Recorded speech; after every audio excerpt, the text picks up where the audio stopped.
MV. ജനാർദ്ദനന്റെ പെരുമലയൻ novel വായനക്കാരിലേക്ക് ചിന്താ പബ്ലിഷേഴ്സാണ് പ്രസിദ്ധീകരിച്ചിരിക്കുന്നത്.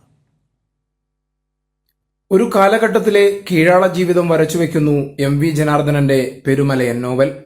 പെരുമലയന്റെയും കുടുംബത്തിന്റെയും അവരുടെ നിസ്സഹായതയുടെയും കഥയാണ് പറയുന്നതെങ്കിലും അതിനൊരു ചരിത്ര പശ്ചാത്തലമുണ്ട്.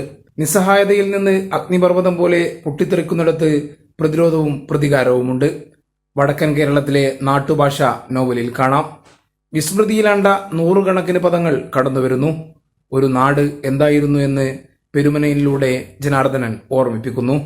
പെരുമലയൻ എന്ന നോവല് അധസ്ഥിത ജനതയുടെ നിലവിളിയും രോദനവുമാണ്. ആ രോദനം എന്ന് പറയുന്നത് രോദനത്തിൽ ഒതുങ്ങി നിൽക്കാതെ തങ്ങളുടെ ജീവിതത്തെ പുതുക്കി പണിയാൻ വേണ്ടിയുള്ള പോരാട്ടത്തിന്റെ നിലവിളി കൂടിയാണ് ഈ പുസ്തകം എന്നാണ് ഞാൻ ഉദ്ദേശിക്കുന്നത്. അതൊരു എൻ്റെ ഗ്രാമത്തിൽ പയ്യന്നൂർ എരമം എന്ന എൻ്റെ ഗ്രാമത്തിൽ ഒരു 100 വർഷത്തിനപ്പുറം താഴേക്കടയിലുള്ള ജനത അനുഭവിച്ച എണ്ണിയാലൊടുങ്ങാത്ത പീഡനത്തിന്റെ ആകത്തുകയായിട്ടാണ് ഈ നോവല് വരുന്നത്. മഞ്ചേരി ഹിൽട്ടൺ കൺവെൻഷൻ സെന്ററിൽ നടന്ന ചടങ്ങിൽ എം.വി. ഗോവിന്ദൻ മാസ്റ്ററിൽ നിന്ന് പ്രൊഫസർ കാന എം. സുരേശൻ പുസ്തകം ഏറ്റുവാങ്ങി. ജന്മി നാടുവാഴി വ്യവസ്ഥ ജനതയെ എങ്ങനെ ചൂഷണം ചെയ്തുവെന്ന് നോവൽ പറഞ്ഞു തരുമെന്ന് എം.വി. ഗോവിന്ദൻ മാസ്റ്റർ പറഞ്ഞു. സ്ത്രീത്വത്തോട് ജന്മിത്വം എന്താണ് ചെയ്തത് എന്നുള്ളതിന്റെ നേർപതിപ്പാണത്.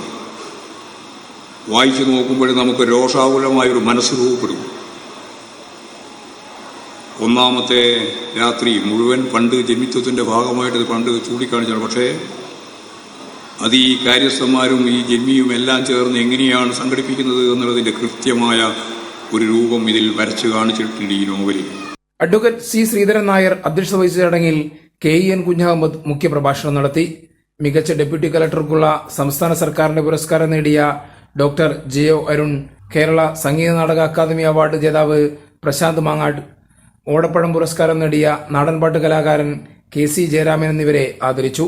CPIM ജില്ലാ സെക്രട്ടറി ഇ.എൻ. മോഹൻദാസ്, രാധാകൃഷ്ണൻ ചെറുവള്ളി തുടങ്ങിയവർ സംസാരിച്ചു. കൈരളി ന്യൂസ്, മലപ്പുറം.